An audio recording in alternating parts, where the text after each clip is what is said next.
மக்களே இன்னைக்கு நம்ம என்ன பார்க்க போறோம் அப்படின்னா, நவம்பர் 1ஆம் தேதியோட ட்ரேடிங் செக்ஷன் பத்தி பார்க்க போறோம். ஆக்சுவலா நவம்பர் 1 வந்து தீபாவளி ஹாலிடே. பட் இருந்தாலும் ஒரு ஸ்பெஷல் ஒகேஷன்ல ஒரு 1 ஹவர் ட்ரேட் வந்து நேத்து நடந்தது. அந்த ட்ரேடிங் செக்ஷனுக்கான அப்டேட் வந்து நம்ம இப்ப பார்க்க போறோம். ஃபர்ஸ்ட் நம்ம இண்டெக்ஸ் அப்டேட்டோட ஸ்டார்ட் பண்ணலாம். இன்னைக்கு இண்டெக்ஸ் பார்த்தீங்க அப்படின்னா, நிஃப்டி 50 0.41% அளவுக்கு அப் ஆயிருக்குது.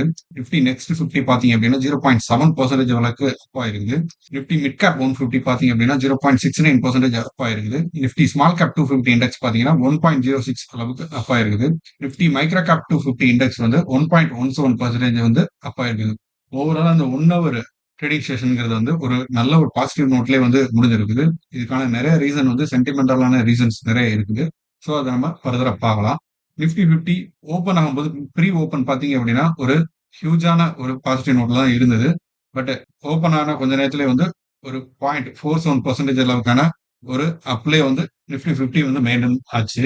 க்ளோசிங் பார்த்தீங்க அப்படின்னா 24,304 அப்படிங்கிற ஒரு ரேஞ்சில் வந்து இந்த 1 ஹவர் ட்ரேட்ல வந்து நிஃப்டி 50 வந்து க்ளோஸ் ஆயிருந்தது. நிஃப்டி 50 நேத்து நடந்த இந்த ஸ்பெஷல் 1 ஹவர் ட்ரேட் பார்த்தீங்க அப்படின்னா முகூர்த் அப்படின்னு சொல்லுவாங்க. முகூர்த் ட்ரேடிங் செஷன் அப்படிம்பாங்க. வெள்ளிக்கிழமை நடந்தது.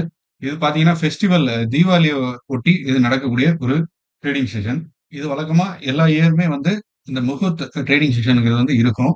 நம்ம சவுத்த விட நார்த்ல வந்து தீபாவளிய வந்து ஒரு நியூ ஹிந்தி காலண்டர் இயரா வந்து அவங்க பார்ப்பாங்க. ஸோ அவங்களோட பிசினஸ் வந்து நியூ இயர்ல ஸ்டார்ட் பண்ற மாரி இந்த தீபாவளியோல இருந்து அவங்க ஸ்டார்ட் பண்ணுவாங்க. ஸோ அந்த ரீசன்னால வந்து இந்த முகூர்த் ட்ரேடிங் செஷன்ங்கிறது வந்து வழக்கமா எல்லா வருஷமும் இருக்கக்கூடிய ஒண்ணு தான். So most of the traders வந்து நார்த் சைட்ல இருக்கிறனால இந்த 1 ஹவர் ட்ரேடிங் செஷன் வந்து அவங்க ஒரு ஸ்பெஷல் விதமா எடுத்துக்கிட்டு கண்டிப்பா ஒரு ஸ்டாக்காவது பர்ச்சேஸ் பண்ணணும். நல்ல வேல்யூல இருக்கக்கூடிய ஒரு ஸ்டாக் பர்ச்சேஸ் பண்ணணும். பர்ச்சேஸ் பண்ணி தொடங்கினாதான் வந்து அந்த இயர் ஃபுல்லாவே நல்லா அமையும் அப்படிங்கிற ஒரு நோக்கத்துல அவங்க இந்த பர்ச்சேசிங் வந்து அவங்க பண்ணுவாங்க. அடுத்தது பாத்தீங்க அப்படின்னா நிஃப்டி 50 0.41% அளவுக்கு அப் ஆகி 24,304 அப்படிங்கிற ஒரு லெவல்ல வந்து க்ளோஸ் ஆயிருந்தது. பிஎஸ்சி சென்செக்ஸ் பாத்தீங்க அப்படின்னா 0.42% அளவுக்கு அப் ஆகி 79,724 அப்படிங்கிற ஒரு லெவல்ல வந்து இருந்தது. இந்த முகூர்த்த ட்ரேடிங் செஷன் வந்து ஒரு நல்ல ஒரு கெயினே கொடுத்திருந்தது. காரணம் பாத்தீங்கன்னா இந்த ட்ரேடிங் சீசன்ல ஒரு நல்ல growth இருந்தாதான் இந்த growthங்கிறது இந்த இயர் ஃபுல்லாவே வந்து தொடருங்கிறது ஒரு நம்பிக்கை. இது பாத்தீங்க அப்படின்னா லாஸ்ட் இயர் இதே முகூர்த்த ட்ரேடிங் செஷன் தீபாவளி அப்போ இருந்த ட்ரேடிங் செஷன்ல 25% அளவுக்கு நிப்டி 50 வந்து ரைஸ் ஆயிருந்தது. இதுக்கு காரணமா பொலிட்டிக்கல் ரீசன்ஸ் நிறைய இருந்தது. ஏன்னா லாஸ்ட் இயர் வந்து பிஜேபி வந்து சிங்கிள் மெஜாரிட்டியா வின் பண்ணுவாங்க. பிளஸ் வந்து ஸ்டேபிள் மைக்ரோ எக்கனாமியோட அவுட்லுக்கா பார்க்கப்படுது. ரீட்டைல் இன்வெஸ்டர்ஸோட பார்ட்டிசிபேட்ஸும் அதிகமா இருந்தது. பட் இந்த தீபாவளி அப்போ ஆல்ரெடி நம்ம அக்டோபர் மந்த் ஃபுல்லாவே ஒரு நெகட்டிவ் நோட்ல க்ளோஸ் ஆயிருந்தது.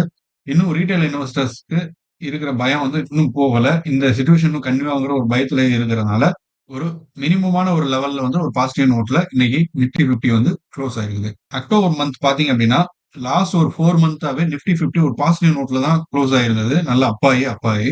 பட் அந்த கண்டினியூட்டிய தொடர விடாம அக்டோபர் மந்த் ஒரு முட்டுக்கட்டை போட்ட மாதிரி நெகட்டிவ் நோட்ல க்ளோஸ் ஆயிருந்தது. இது பாத்தீங்க அப்படின்னா மார்ச் 2020 அதாவது கொரோனா டைம்ல இருந்த மந்த் ஒஸ்டான டவுன்ஃபாலை விட அக்டோபர் மந்தோட டவுன்ஃபால் தான் வந்து ஒஸ்டான டவுன்ஃபாலா இருந்துச்சு. இதுக்கு ரீசனா நம்ம பார்க்கும்போது ஃபாரின் இன்வெஸ்டர்ஸோட அவுட்ஃப்ளோ பிளஸ் வந்து கார்பரேட் ஏர்னிங் ரிப்போர்ட்ஸ்லாம் வந்து ரொம்ப வீக்காவே இருந்தது. அதனாலதான் நிப்டி 50 அக்டோபர் மந்த் டவுன் ஆயிருந்தது. இது ஃபர்தரா தொடரக்கூடிய வாய்ப்பும் இருக்குது. இந்த முகூர்த்த ட்ரேடிங் செஷன்ல 13 மேஜர் செக்டார்ல எல்லா செக்டாருமே வந்து ஒரு பாசிட்டிவ் நோட்ல தான் க்ளோஸ் ஆயிருந்தது. எஸ்பெஷலி ஆட்டோ இண்டெக்ஸ் பாத்தீங்க அப்படின்னா 1.24% அளவுக்கு கெயின் ஆயிருந்தது. இந்த ஆட்டோ இண்டெக்ஸ்ல இருக்கக்கூடிய கம்பெனியான மஹிந்திரா அண்ட் மஹிந்திரா பாத்தீங்க அப்படின்னா 3.7% அளவுக்கு அப்பா இருந்தது. இதுக்கு மெயினா காரணம் பாத்தீங்க அப்படின்னா ஃபெஸ்டிவல் மந்தான இந்த அக்டோபர் மந்த்ல நடந்த ப்ரீ புக்கிங் இது எல்லாமே வந்து 25% அளவுக்கு மஹிந்திரா அண்ட் மஹிந்திரால புக்கிங் வந்து ஆர்டர் ஆயிருந்தது. ஸோ அந்த பாசிட்டிவ் நோட்னால 3.27% அளவுக்கு அப்பா இருந்தது. அடுத்து mid cap and small cap index பாத்தீங்க அப்படின்னா 0.7 அண்ட் 1% அளவுக்கு ஒரு அப்ப கொடுத்திருந்தது. நம்ம முன்னாடியே சொன்ன மாதிரி இந்த முகூர்த்த ட்ரேடிங் செஷன் வந்து ஒரு பாசிட்டிவ் நோட்டா வந்து சென்டிமெண்டலா பார்க்கப்படுறதுனால இது ஒரு அப்ப கொடுத்திருந்தது.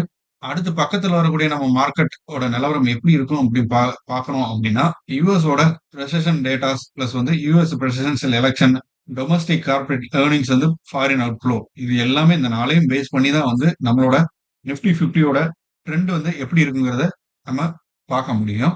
அடுத்து கார்பரேட் ஆக்ஷன்ல பாத்தீங்க அப்படின்னா கன்ஸ்ட்ரக்ஷன் கம்பெனியான என்சிசி வந்து 4.6% அளவுக்கு கெயின் ஆயிருக்குது. இதுக்கு காரணமா பார்த்தோம் அப்படின்னா அவங்க 34.96 பில்லியன் ருபீஸ் அளவான ஆர்டர் வந்து அவங்க செக்யூர் பண்ணியிருக்கிறாங்க.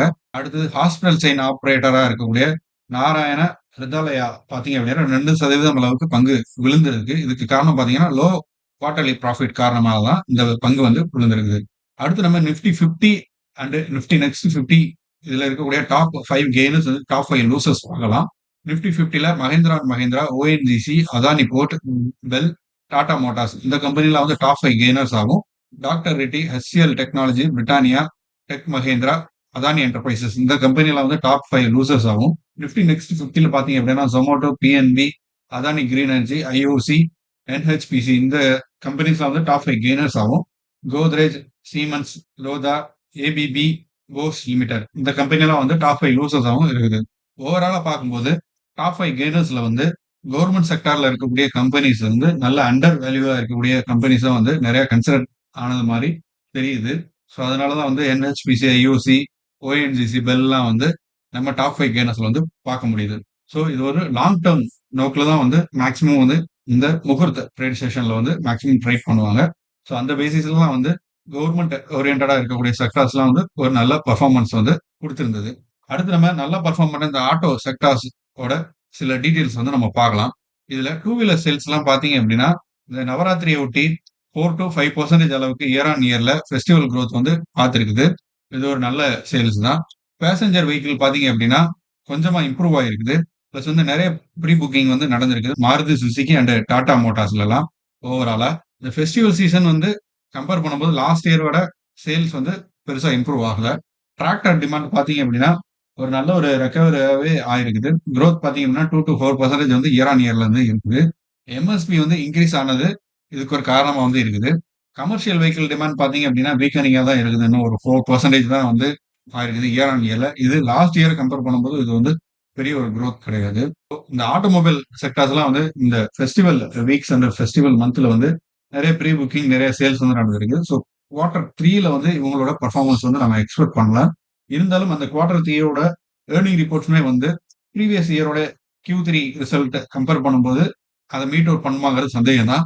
ஏன்னா லாஸ்ட் இயர் வந்து நிறைய ஃபேக்டர்ஸ்னால எல்லா ஸ்டாக்குமே வந்து நல்லா பர்ஃபார்ம் பண்ணியிருந்தது. எல்லா செக்டாருமே நல்லா பர்ஃபார்ம் பண்ணியிருந்தது. பிளஸ் எலெக்ஷன் பிளஸ் வந்து கவர்மெண்ட் வந்து நிறைய ஸ்கீம்ஸ் வந்து அனௌன்ஸ் பண்ணியிருந்தாங்க எல்லா செக்டார்ஸுமே. பட் இந்த இயர் வந்து அப்படி கிடையாது. ஸோ இது வந்து ஆவரேஜா முடியறதுக்கான ஒரு பாசிபிலிட்டிஸ் தான் இருக்குது. அதே மாதிரி நம்ம லாஸ்ட் ஒரு 20 ட்ரேடிங் செஷன்ல 19 ட்ரேடிங் செஷன் ஆல்மோஸ்ட் வந்து ஃபாரின் இன்ஸ்டிடியூஷனல் இன்வெஸ்டர்ஸ் அவுட்ஃப்ளோ தான் வந்து அதிகமா இருந்தது. அது தொடர்றதுக்கான வாய்ப்பு தான் இருக்குது. ஸோ இன்னும் நம்ம கவனமா தான் இருக்கணும். ஒரு ஸ்லைட்டா சின்ன அப் கொடுக்கறனால இது ஒரு ரெக்கவரியா நம்ம எடுத்துக்க கூடாது. நம்ம இன்னும் கவனமா பார்த்து ட்ரேட் பண்ணணும். மோஸ்ட்லி நம்ம லாங் டேர்ம் பாயிண்ட் ஆஃப் வியூல தான் வந்து இந்த டிப் இருக்கக்கூடிய இந்த சிச்சுவேஷன்ஸை நம்ம பார்த்து யூஸ் பண்ணிக்கணும். ஒரு நல்ல வேல்யூஷன்ல இருக்கக்கூடிய கம்பெனிஸ், அண்டர் வேல்யூடா இருக்கக்கூடிய கம்பெனிஸ் வந்து நம்ம கன்சிடர் பண்றதுல தப்பே கிடையாது. அதுவுமே வந்து ஸ்மால் குவான்டிட்டியில தான் கன்சிடர் பண்ணணும். ஹியூஜான அமௌண்ட்டை இன்வெஸ்ட்மெண்ட் பண்றதை வந்து தப்பா முடியலாம். ஸோ அதை பண்றதை தவிர்த்துருங்க. ஏன்னா ஃபர்தரா மார்க்கெட் வந்து இன்னும் கீழே விழுகிறதுக்கான பாசிபிலிட்டிஸும் இருக்குது. ஆல்மோஸ்ட் 23,400 இல்லைன்னா 23,500 அந்த லெவலுக்கு போறதுக்கான பாசிபிலிட்டிஸ் இருக்குது. பட் போகாமையும் போகலாம். மார்க்கெட் அப்பும் ஆகலாம்.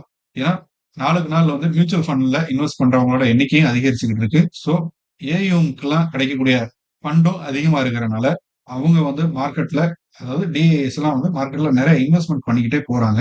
ஸோ அதனாலதான் எஃப்ஐஎஸ் வந்து என்னதான் அமௌண்ட் வெளியே எடுத்தாலும் மார்க்கெட் வந்து ஒரு பெரிய அளவுக்கு ஃபால் ஆகல. இந்த சினாரியோ வந்து ஒரு 2018 ஆர் 2019ல இந்த சினாரியோ நடந்திருந்தா மேபி நம்ம மார்க்கெட் வந்து ஒரு கரெக்ஷன் ஏன் கிராஷ் நோக்கி கூட போயிருக்கலாம். இந்த டொமஸ்டிக் இன்ஸ்டிடியூஷனல் இன்வெஸ்டர்ஸ்லாம் வந்து ரொம்ப ஸ்ட்ராங்கா வந்து இன்வெஸ்ட்மெண்ட் பண்ணிட்டு இருக்கிறாங்க. அந்த காரணத்தினாலதான் மார்க்கெட் வந்து பெரிய அளவுக்கான டவுன்ஃபாலா இன்னும் பார்க்கல. ஸோ இந்த ஸ்மால் டிராபேக்கா இருக்கக்கூடிய இந்த 1 or 2 மந்த்ஸுக்கு டிஏஎஸ் தாக்கு பிடிச்சி அடுத்து வந்து எஃப்ஐஎஸ் இன்ஃப்ளோ வர ஆரம்பிச்சிருச்சு அப்படின்னா கண்டிப்பா நம்ம மார்க்கெட் அதோட ஆல் டைம் ஹையான 26,400 பாயிண்ட் எல்லாம் தாண்டி ட்ரேட் ஆகிறதுக்கான பாசிபிலிட்டிஸ் தான் அதிகமா இருக்குது. ஸோ பயப்பட வேண்டாம், கவனமா இருக்கணும். இந்த வீடியோ உங்களுக்கு பிடிச்சிருந்தா லைக் பண்ணுங்க. மேலும் இது மாதிரியான ஸ்டாக் மார்க்கெட் ரிலேட்டடான இன்ஃபர்மேஷன் அண்ட் நியூஸஸுக்கு நம்ம சேனலை சப்ஸ்கிரைப் பண்ணுங்க. ஃப்ரெண்ட்ஸ் அண்ட் ஃபேமிலிக்கு வந்து ஷேர் பண்ணுங்க. தேங்க்யூ.